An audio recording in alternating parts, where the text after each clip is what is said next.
Estaba recordando y pensando en lo que aquí en este pasaje en Romanos capítulo 13 nos está explicando, nos está diciendo Dios. Nos dice claramente, versículo 8, no debáis a nadie nada sino el amor. Porque el que ama al prójimo ha cumplido la ley. Y así lo dijo el Señor Jesucristo. Amarás al Señor tu Dios con toda tu mente, con toda tu alma, con todo tu corazón y con todas tus fuerzas. Y el siguiente es semejante, dijo el Señor Jesucristo, amarás a tu prójimo como a ti mismo. Viene en Mateo capítulo 22. Ahí el Señor Jesucristo habló de este hecho que es básico en nuestra vida. Porque si realmente amamos a nuestro prójimo, entonces no le vamos a robar.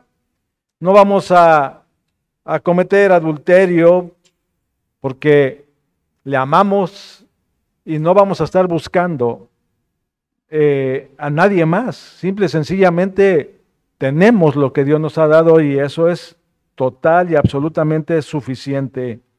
Tampoco vamos a guardar rencor, no vamos a tener problemas, no vamos a guardar ninguna represalia o enojo contra alguna persona porque le amamos. Entonces, no debe de suceder eso. No vamos a codiciar lo que le pertenece. ¿Por qué? Porque le amamos. Por esa razón, y precisamente por eso está diciendo aquí en este pasaje, versículo 9, porque no adulterarás, no matarás, no hurtarás, no dirás falso testimonio, no codiciarás y cualquier otro mandamiento en esta sentencia se resume, amarás a tu prójimo como a ti mismo. Entonces esto es importante entenderlo. Si amas a Dios y amas a tu prójimo como debe de ser, entonces vas a quitarte de tu mente muchas cosas que te afectan en tu propio pensamiento. Me quiere hacer mal, no me quiere, no me habla, no me saluda, me tiene algún rencorcito por ahí. Si amas a tu hermano, eso se termina totalmente. Y no estamos batallando con ese tipo de pensamientos. No estamos buscando algún detalle, algo que se meta por alguna parte para comenzar a pensar tonterías. Uno de los principales problemas que tenemos nosotros como humanos es que nuestro principal enemigo es nuestra propia mente. Porque comenzamos a darle vueltas al asunto como si realmente fuera cierto cuando estamos pensando tantas cosas con respecto de alguien. Y eso es una cosa que Dios dice no debe de ser. No estés metido en ese tipo de pensamientos. Dios no lo avala, no está de acuerdo contigo en eso. No guardes ningún rencor a nadie. En cuanto dependa de ti, está en paz con todos. No permitas que entre en tu corazón esa amargura, ese enojo, esa contienda o esa actitud que desmerece la relación con Dios. Así que Él mismo lo está diciendo y por esa razón es importante tomarlo en consideración. Y luego dice el versículo 10, el amor no hace mal al prójimo, así que el cumplimiento de la ley es el amor. El amor no hace mal al prójimo, no le va a causar ningún daño, no va a tratar de afectarlo. Vamos a buscar bendecirlo. Y el pasaje donde comenzamos a meditar hace 2 semanas es en el versículo 11 y 12 que dice lo siguiente: y esto conociendo el tiempo, que es ya hora de levantarnos del sueño, porque ahora está más cerca de nosotros nuestra salvación que cuando creímos. La noche está avanzada y se acerca el día. Y vea lo que dice claramente: desechemos pues las obras de las tinieblas y vistámonos las armas de la luz, las armas de la luz. ¿Qué está diciéndonos aquí? Pues les mencionaba hace 2 semanas Dios nos hace un llamado a despertar. Les hablaba yo de aletargamiento y luego se los dije en el idioma muy mexicano, quítese la modorra, quítese eso modorro y comience ya a pensar y a hacer lo que Dios le está pidiendo. Yo no sé cuánto tiempo nos queda a cada uno de los que estamos aquí, no tengo ni la menor idea. Tampoco sé en qué momento el Señor Jesucristo va a venir y dice, hasta aquí llegó todo. Y en qué momento nosotros vamos a ir a enfrentar ese juicio delante del Señor Jesucristo. Y vamos a dar cuentas a Él de lo que hicimos y de lo que dejamos de hacer, de lo que realmente pusimos a trabajar o no nos pusimos a trabajar. Le voy a leer dos pasajes que para mí son básicos e importantes en esta área. Aquí en Primera de Corintios capítulo 3. Primera de Corintios capítulo 3.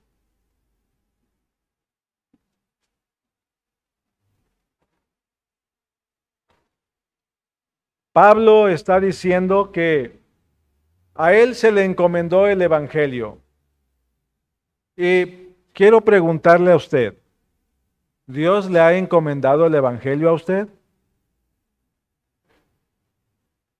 No voy a pedirle que levante la mano, pero piénselo. ¿Dios le ha encomendado el Evangelio a usted? La respuesta es sí. Entonces dice, versículo 10, conforme a la gracia de Dios que me ha sido dada. Vea, haga lo propio, por favor, léalo para usted. Conforme a la gracia de Cristo que me ha sido dada a mí, a usted, a cada uno de los que estamos aquí. Yo como perito arquitecto puse el fundamento. Estamos hablando acerca del Señor Jesucristo y estamos dándolo a conocer continuamente. Ahora, ¿por qué como perito arquitecto? Pues porque usted se está preparando para llevar a cabo, para poder transmitir el mensaje del Evangelio. ¿Cómo se está preparando para transmitir el mensaje del Evangelio? Asistiendo a los cultos, estudiando la palabra de Dios, meditando en ella, estando orando por las personas con las cuales usted está trabajando, estar al pendiente de las necesidades de otros, saber que todo mundo tenemos necesidades y que debemos de orar los unos por los otros y presentar el Evangelio a aquellas personas que Dios nos permita estar en contacto con ellas. Como perito arquitecto, usted se está preparando y usted ni siquiera sabía que es un perito arquitecto, pero sí lo es, porque Dios lo está preparando continuamente, le está diciendo lo que debe de hacer. Y acabamos de leer allá en Romanos capítulo 13, los versículos 8 en adelante, y Dios le está diciendo, ame a su prójimo. Ámelo. Y le está diciendo, ya deja ese aletargamiento y ponte a trabajar. Y entonces, el ejemplo que Pablo nos está poniendo aquí dice, yo como perito arquitecto puse el fundamento y otro edifica encima, pero cada uno mire cómo sobreedifica. En esta iglesia le hemos dado clase a la misma persona hasta 5 hermanos distintos. En diferente época. ¿Quién fue el perito arquitecto que comenzó a trabajar con esa persona? Ni me acuerdo, pero ¿en qué momento me tocó a mí? Ese es el momento importante, sobreedificar sobre el fundamento que es Cristo. Sobreedificar. No sobredestruir, no sobrecausar problemas, no criticar. A lo mejor la persona a la que usted le va a dar la clase de repente dice, pues fíjese que la otra persona que vino me estaba dando la enseñanza, pero no le entendía nada. Y usted dice, sí, es que no está tan preparado. No, por favor. Por favor. Es un hermano en Cristo que hizo su esfuerzo y que está dando todo para ayudarle a esa persona. La crítica de una persona que no conoce a Cristo, para mí, la dejo pasar. Pero yo trato de ayudar a impulsar lo que Dios quiere para que esa persona realmente conozca la verdad. Y mi hermano que trabajó antes, para mí es básico. Aquí está hablando Pablo diciendo, como perito arquitecto puse el fundamento que es Cristo y a otro sobreedifica. Qué bueno, dice Pablo. Excelente. Hay que trabajar. Es necesario. ¿Cómo sobreedifica? El problema es que esa enseñanza que hemos hecho tanto énfasis, tanto hincapié en semanas y meses pasados, cuando hemos hablado acerca de tu prójimo es alguien importante porque Cristo lo ama y tú tienes que amarlo también. Parece que entra y sale por otro lado y no se queda ahí, sino que nos cuesta trabajo ponerlo en práctica. Tenemos que empezar a entender qué es lo que Dios quiere de nosotros. Vea, versículo 11, porque nadie puede poner otro fundamento que el que está puesto, el cual es Jesucristo. Punto. Y si sobre este fundamento alguno edificare oro, plata, piedras preciosas, madera, heno, hojarasca, o sea, sobre ese fundamento estamos edificando. Y no todo lo que vamos a decir es tan rembombante, ni tan reluciente, ni tan súper especial, pero todo sirve de alguna manera para que la persona pueda crecer. El otro problema es que nosotros mismos a veces no estamos edificando suficiente ni con la base que debe de ser. Pero hay que trabajar. Dios va a juzgar la obra de cada uno. Dice, la obra de cada uno se hará manifiesta porque el día la declarará.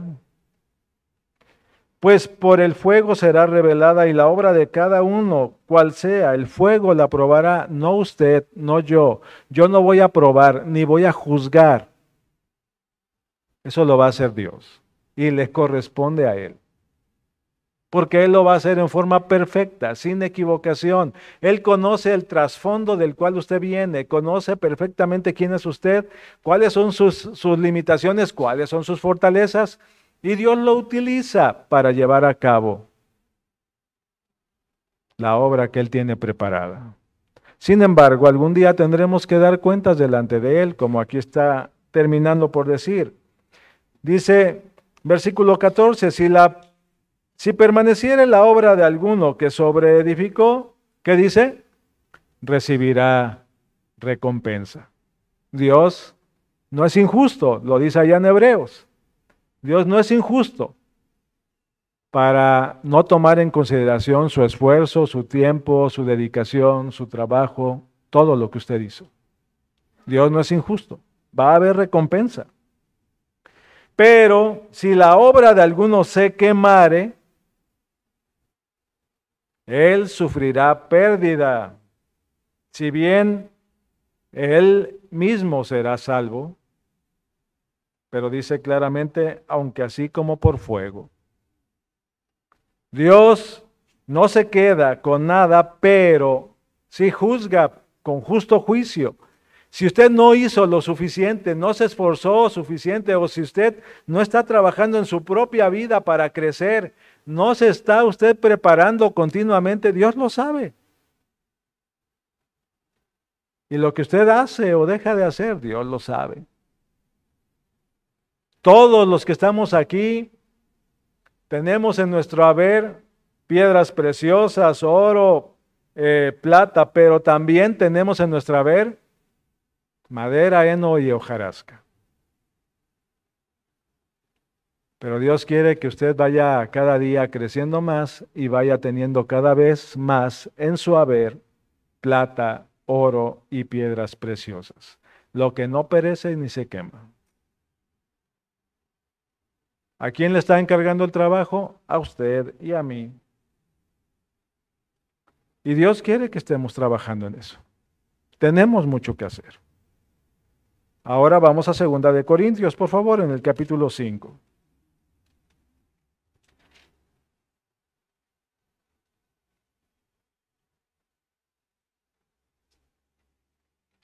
Dice el versículo 1 en adelante.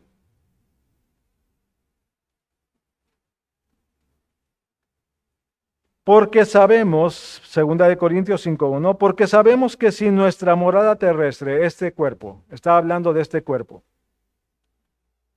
este tabernáculo, esta casa de Dios, este lugar, este templo, se deshiciere, tenemos de Dios un edificio, una casa no hecha de manos, eterna en los cielos.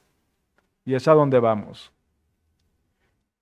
Y por esto también gemimos, deseando ser revestidos de aquella nuestra habitación celestial, pues así seremos hallados vestidos y no desnudos. Dios tiene un propósito y una forma en la cual vamos a ser revestidos nuevamente. Cuerpos transformados que ya no van a tener las limitaciones que tiene este cuerpo. Porque asimismo los que estamos en este tabernáculo gemimos con angustia porque no quisiéramos ser desnudados sino revestidos para que lo mortal sea vestido por la vida. Mas el que nos hizo para esto mismo es Dios, quien nos ha dado las arras del Espíritu. Y ahora vea nuevamente la exhortación.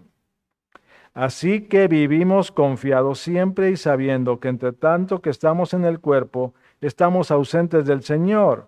Porque por fe andamos, no por vista, pero confiamos y más quisiéramos estar ausentes del cuerpo y presentes del Señor. Por tanto, procuramos también, o ausentes o presentes, ¿qué? Serle agradables.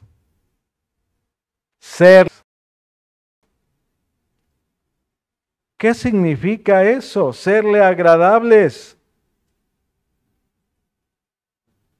Tenemos que empezar a obedecerle, tenemos que empezar a reconocer en qué estamos mal y cambiar, tenemos que empezar a entender, tenemos trabajo por hacer, tenemos que comenzar a despertar de ese aletargamiento y comenzar a ver las cosas como Dios quiere que las veamos. En Efesios capítulo 5 les leía hace 2 semanas este versículo que es importante entender. Efesios capítulo 5, versículo 14.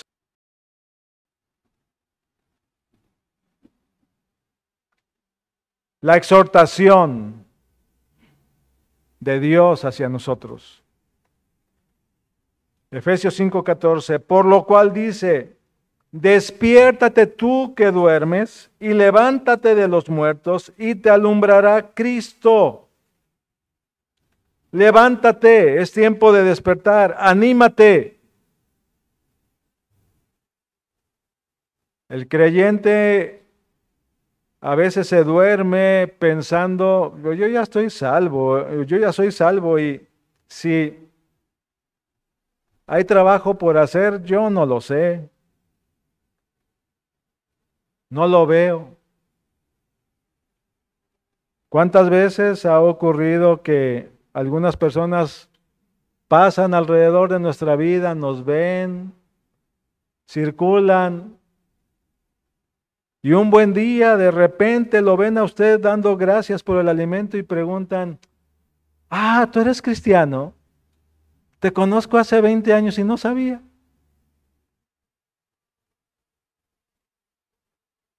Y dice Pablo, para vergüenza mía lo digo. Porque ahí está el asunto. ¿Qué quiere decir que pasó durante el resto de ese tiempo? Esa persona estuvo ahí circulando y a lo mejor anhelando escuchar la palabra de Dios, pero ¿qué te durmió? Como dice en Gálatas. ¿Qué te afectó? ¿Por qué no estás testificando? Levántate y alumbra. Somos hijos de luz. Cristo dice, una luz no se pone debajo de una cubierta, no se pone debajo de un canasto, porque ahí no va a alumbrar nada. Se pone en alto, normalmente lo ponían en una mesa o lo ponían en un candelabro donde pudiera aluzar la mayor parte posible. Y en las ciudades ponían esas lámparas en lugares altos para que alumbraran parte del camino y supieran por dónde caminar por esas veredas. Imagínense ustedes hace hace 2000 años cuando andaban por esas veredas y de noche circulando por ahí, ¿cómo le hacían? No podían sacar su celular y prender la lamparita, no, eso no existía. Tampoco podían traer una lámpara de mano, no existía. Y entonces les ponían algunas guías para que pudieran ir por el camino.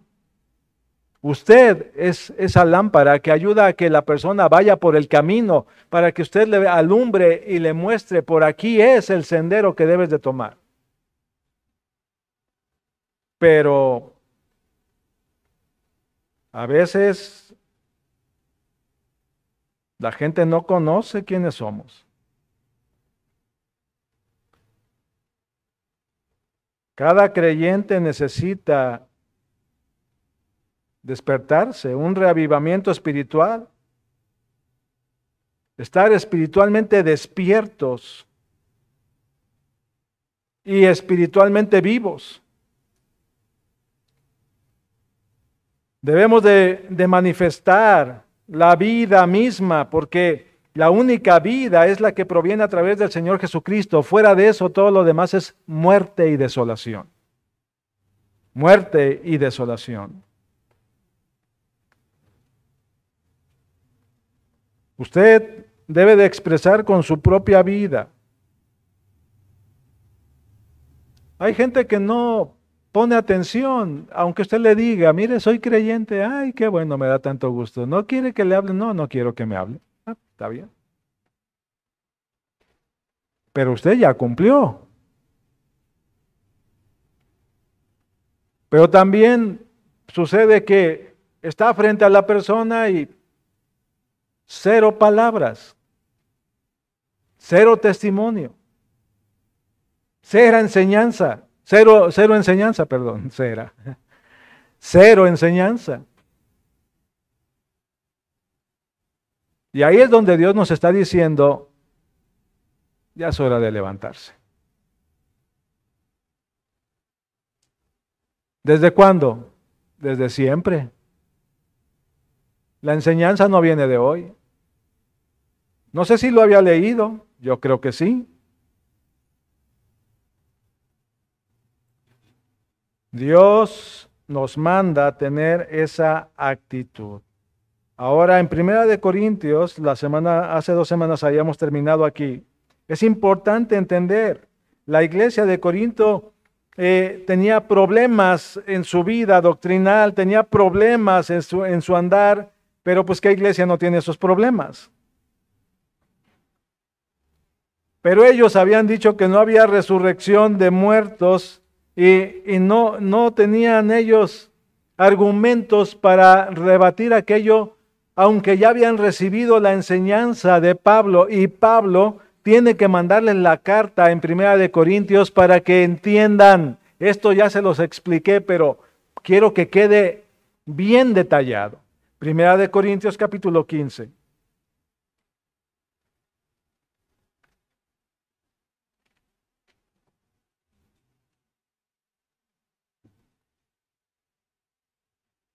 Dice el versículo 12.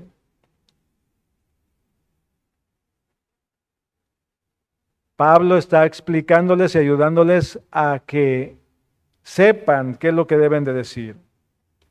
Pero si se predica de Cristo que resucitó de los muertos, y luego él hace la pregunta, ¿cómo dicen algunos entre vosotros que no hay resurrección de muertos? ¿A quién le está hablando? A la iglesia. ¿Cómo dicen entre vosotros que no hay resurrección de muertos?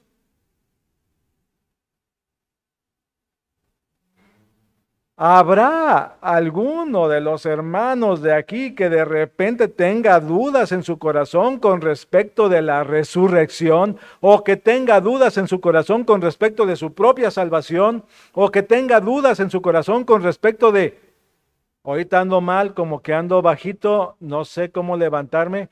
¿Cómo?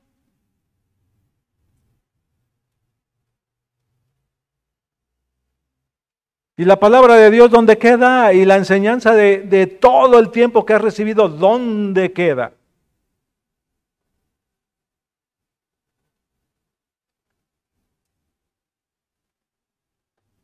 El problema es que es importante entender, la doctrina es básica.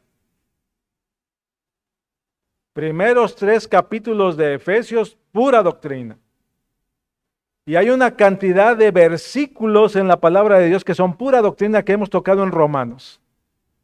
Y Pablo toca una cantidad de versículos en Corinto que es pura doctrina. ¿Por qué doctrina? Porque es necesario aprender y entender las cosas básicas que Dios nos enseña.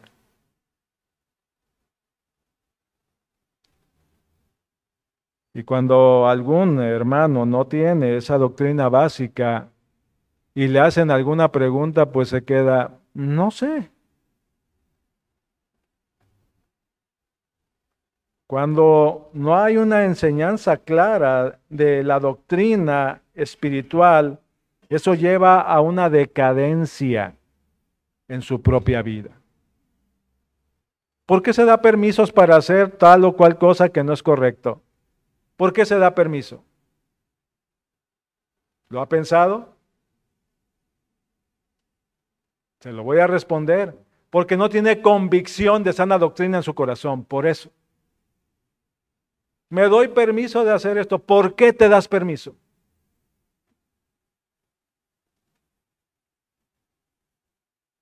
Porque no hay convicción de sana doctrina. Por eso. Si hubiera convicción de sana doctrina, usted diría, alto, alto, alto, esto no. Si lo hago, estoy mal. Si me meto, ay Señor, pero mira, la situación está, pero no, porque dice Dios, aquí ya te enseñé, claramente te enseñé. ¿Por qué te vas a meter en eso?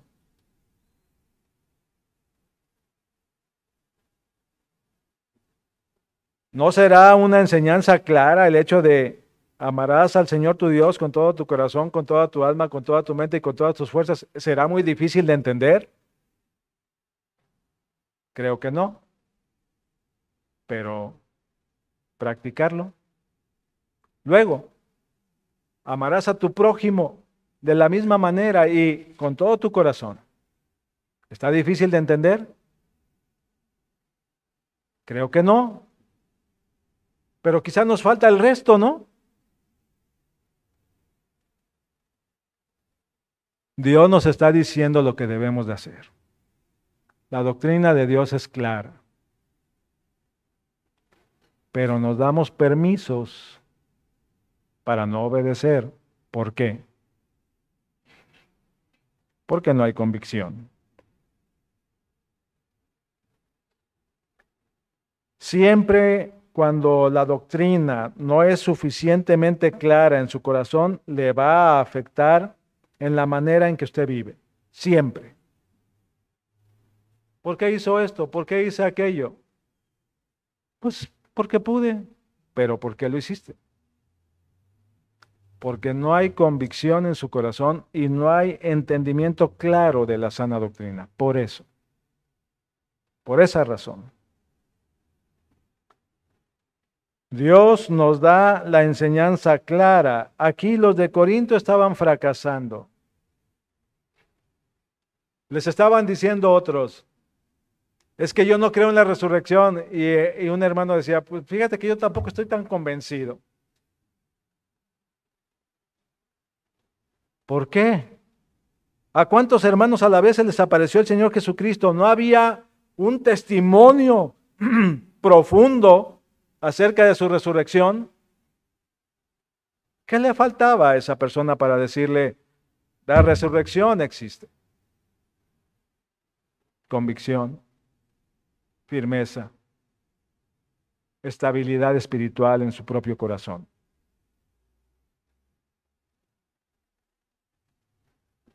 Ahora, el ejemplo es este, ¿no? Pero hablemos de la vida cotidiana. Hablemos de lo que estamos haciendo continuamente. Quejas. Hace 2 semanas les decía, quejas. Ah, no, perdón, fue el miércoles, ya estoy confundido. El asunto es, cuando nos estamos quejando, ¿contra quién nos estamos quejando?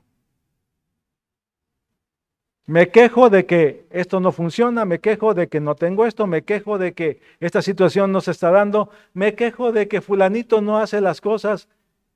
Fulanito no las hace, pero usted sí las puede hacer. ¿Cuál es el problema?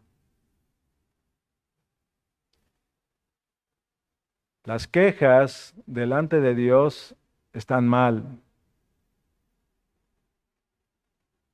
Porque usted se está quejando de lo que Dios le está permitiendo pasar. Las quejas delante de Dios no son correctas porque Dios le está permitiendo llevar a cabo ciertas situaciones. Entiendo. De repente se nos olvida y nos quejamos. Pero acuérdese, traiga a la memoria, no debo de hacerlo porque como creyente yo confío en Dios. Confío en lo que Él está haciendo, confío en que Él me está permitiendo pasar por esto, confío en que la forma en que Él lo está llevando a cabo es correcta, perfecta, sin equivocación. Dios me ama y lo que me está dando o lo que me está permitiendo pasar es para mi bien. ¿Lo cree o no?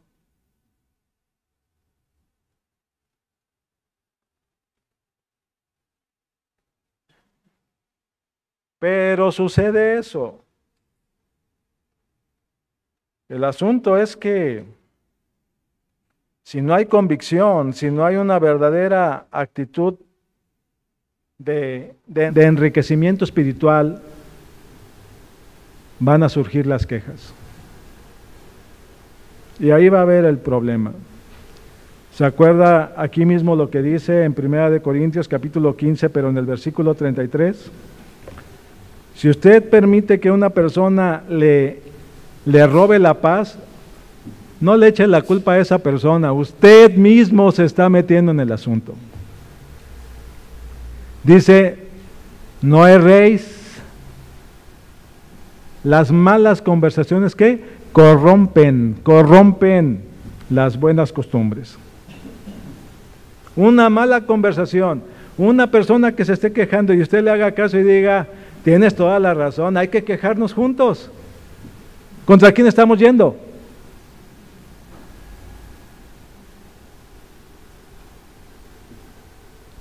Hace muchos ayeres estaba platicando con un misionero y lo llevé en mi carro a su casa. Y entonces comenzó a decirme, ay hermano, es que mira, tengo este asunto, tengo este otro, no me ajusta aquí, no me ajusta allá, esta situación me está presionando y acá y luego aquí y luego ustedes acá y dije yo, échale. Y le dije, tienes toda la razón. ¿Cómo te sientes? Ay, pues mal. Le dije, pues vamos terminando con esto. Ya te di chance de que le diera rienda suelta a tu lengua con todas las quejas, pero vamos terminando con esto. Porque esto no está bien, vamos a ponernos a trabajar, vamos a hacer lo que debemos de hacer y terminemos con esta situación. Porque eso que estás haciendo está, en vez de ayudarte, de alentarte, de que te lleve para hacer las cosas bien para el Señor, te está hundiendo, te está llevando a una condición donde no estás sirviendo realmente al Señor, sino que ese tipo de actitudes solamente causan problemas. Sí, hermano, tienes razón, gracias a Dios.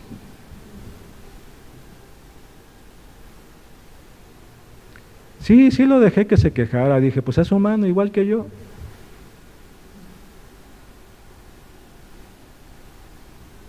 Yo me quejo con mi esposa y luego ya nos ponemos en paz. Tengo confianza con ella. pero no hay más. Señor, me quejé, pero tú sabes que estoy mal y perdóname. Por ahí no va. Por ahí no va. Las malas conversaciones corrompen las buenas costumbres. Y debemos de tener cuidado. Por eso Dios nos pide y nos dice claramente allá en 2 de Juan, en 3 de Juan, dice, tenga cuidado con quién usted convive espiritualmente hablando. Vea, vamos a 2 de Juan.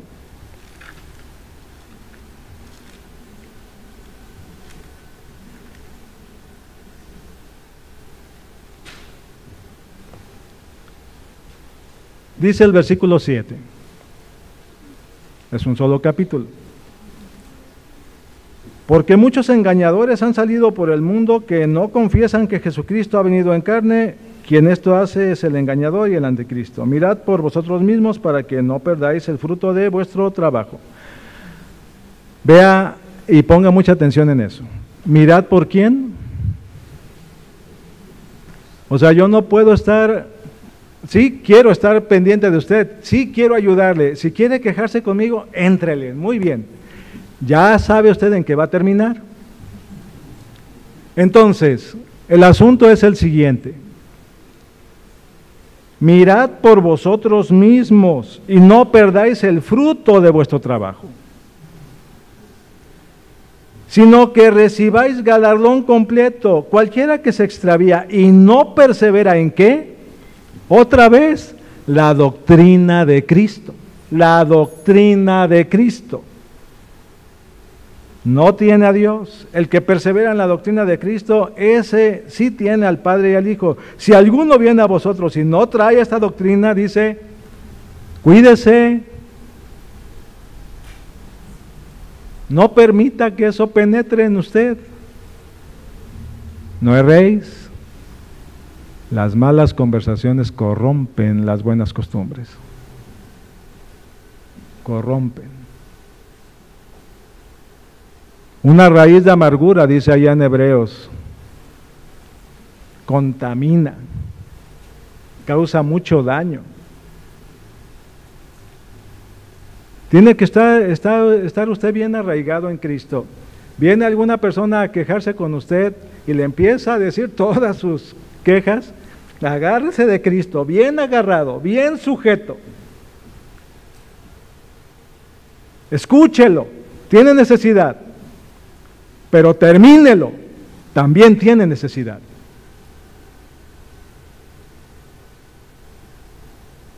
Tiene necesidad de aprender que eso no está bien. Tiene necesidad de entender, eso no te edifica. Eso te causa problemas. Vamos a trabajar juntos, vamos adelante, vámonos para lo que se necesita.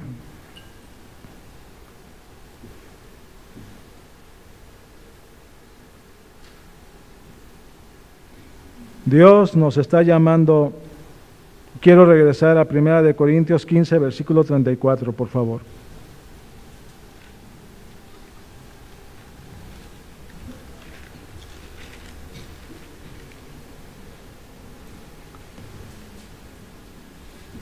Retomo la idea, no erréis, las malas conversaciones corrompen las buenas costumbres, y vea, velad debidamente. Usted tiene esa responsabilidad. Pedro también lo dijo, aquí Pablo lo está reforzando.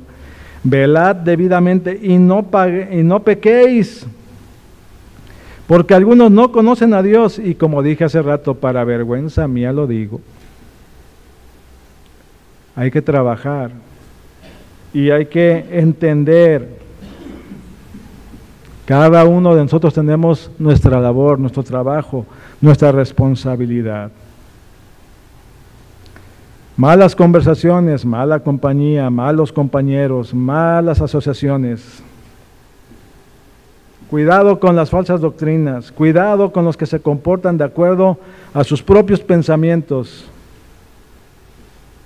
Si no pones atención, vas a terminar corrompiéndote. No lo digo yo, aquí está diciendo. Solo lo estoy ampliando.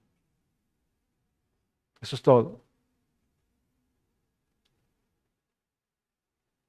La mala compañía corrompe la moral. También corrompe el buen carácter. Hay que tener cuidado. Dios nos lo está advirtiendo constantemente. Es un llamado de alerta. No pequéis. Ten cuidado. Sé sobrio en tu manera de actuar. Ya despiértate. Recobra los sentidos. Podemos estar intoxicados y ni cuenta nos damos.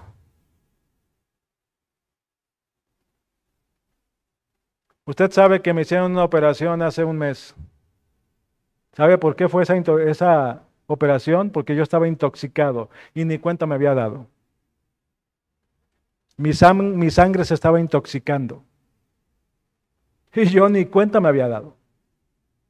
El especialista me dijo, esto está terriblemente mal. Tienes ahí un problema grave, terrible. Y lo peor de esto, ¿sabes qué es? Me dijo. Ni siquiera sufres dolor, ni siquiera sabes que te estás muriendo y que eso te está acabando, pero te va a acabar.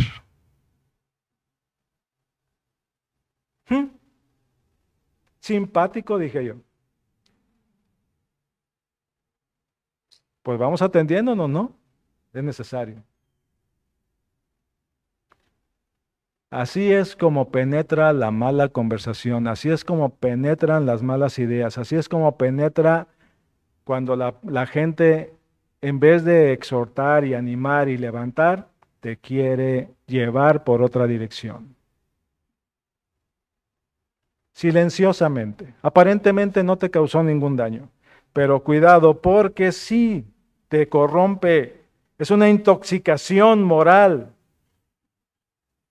Y cuidado con que tú te dejes llevar por tus propios pensamientos con una actitud falsa y corrupta que te lleve a tener actitudes que no edifican, sino que causan problemas. Uno de los distintivos del creyente es que nos amamos unos a otros. ¿Cómo anda esa actitud en tu propia vida? Para con todos. ¿Cómo anda?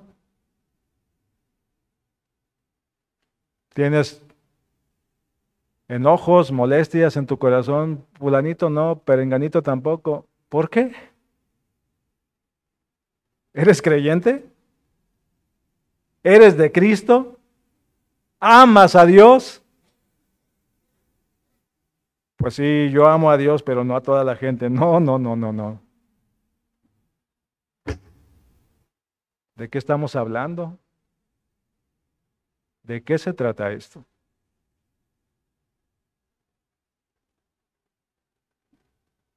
Lee la palabra de Dios. Dios te está diciendo, eso es básico, doctrinalmente hablando, eso es básico. No hay mucho que pensar y darle la vuelta. Es una realidad de nuestra propia vida. No sigas bajo la terrible influencia de la toxicidad de alguien que no está espiritualmente sujeto a Dios. Ten cuidado con eso. Te llegan, te hablan de alguna cosa que no es correcta, ¿qué tienes que hacer? Vente, tenemos urgencia. Esto es una emergencia, emergencia. Vamos a leer lo que Dios dice acerca de esto. Te estás intoxicando y eso no está bien. Vamos a salir de esa.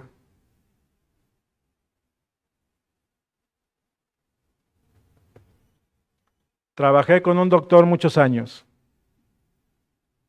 y él me platicaba de su vida en el área de hospital, allá en emergencias en Chicago, en el Hospital Memorial. Y me decía, ahí vi de todo. Gente que llegaba con un machete aquí cruzado, gente que llegaba con un brazo colgando, gente que... ¿Y qué tenían que hacer? Urgencia, urgencia, trabajar, ayudar, levantarlo. Y eso es lo que pasa aquí en la iglesia. Urgencia, anda mal, tiene problema, está con una situación donde trae amargura, trae esta situación cargando, no está bien. ¿Qué vamos a hacer? Urgencia. Hay que ayudarlo, hay que levantarlo, hay que darle lo que necesita.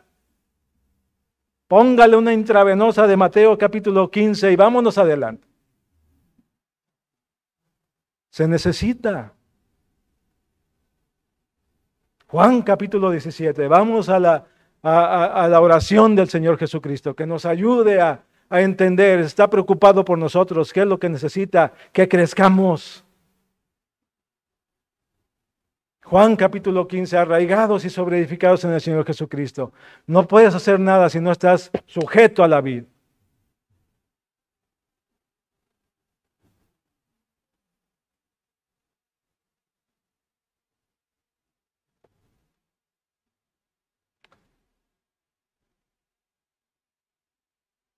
Hay que despertar. El llamado de Dios está vivo.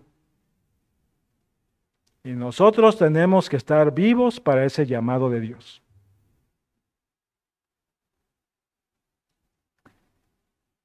Un llamado de alerta de Dios para nosotros. Hay que velar debidamente. Hay que tener cuidado. Yo no sé si la iglesia de Corintios estaba peor que yo, que aquí en la iglesia o no. Eso no lo sé. Pero es importante entender, aquí está escrito porque se necesita que aprendamos. Y que no nos dejemos llevar por nuestras libertades que queremos darnos.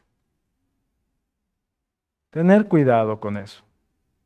Dios quiere trabajar con usted, conmigo, y tiene el firme propósito de ayudarle a crecer. Y le está pidiendo que usted sea luz, que comience a despertar de ese aletargamiento, que ya no permita que eso lo esté llevando por caminos que no debe. Hay trabajo y muchísimo en nuestra propia vida. ¿Que fulanito no se porta bien? Yo le voy a dar la dosis de vitaminas que necesita de mi parte. Y Dios se encargue de lo demás. Póngale usted esa intravenosa y dígale, aquí te voy a pasar un suero de puro amor. Y sí, te voy a tener que decir algunas verdades que Dios dice en su palabra. Necesario es. Y es importante. ¿Tenemos trabajo? Piénselo. ¿Cree que tenemos? Totalmente seguro que sí. Así que vamos a ejercer la labor que Dios nos ha ya dado a cada uno de nosotros. Vamos a orar para terminar.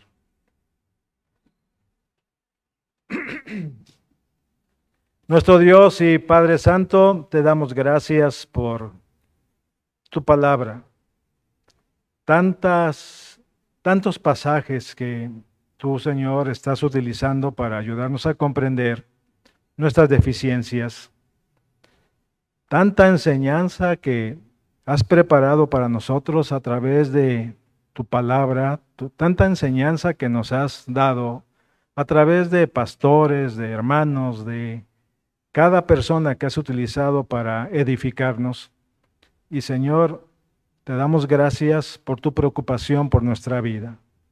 Te pido, Padre, tu ayuda para cada uno de los que estamos aquí en esta mañana. Te ruego por aquellos que no te conocen, que puedan entender que tú los estás llamando, que tú les estás mostrando la dirección que deben de tener en su propia vida. Y Señor, por los que te conocemos, que nos ayudes a entender este llamado que tú nos estás haciendo, esta dirección que tú nos estás mostrando que debemos de tener en nuestra vida. Te agradezco, Padre, por tu amor, por tu dirección, por la disciplina que tú tienes para con nosotros, Señor, y gracias por ese privilegio. Te pido que tú nos guíes, Señor, en el resto de este culto y también en el tiempo que sigue de la convivencia y el tiempo donde vamos a estar allí con los hermanos Carla y con el hermano Diego Mireles. Te pido, Señor, que tú nos guardes y aún nos ayudes a entender todo esto para serte fieles y vivir conforme a tu propósito y voluntad. Que podamos darte realmente, Señor, la adoración con nuestra vida, la adoración que debemos darte, Señor, y no estar buscando pretextos o cayendo en ignorancia y haciendo cosas que no nos permitan darte esa adoración. Te lo ruego, Señor, te lo pido en los méritos de tu Hijo Jesucristo. Amén.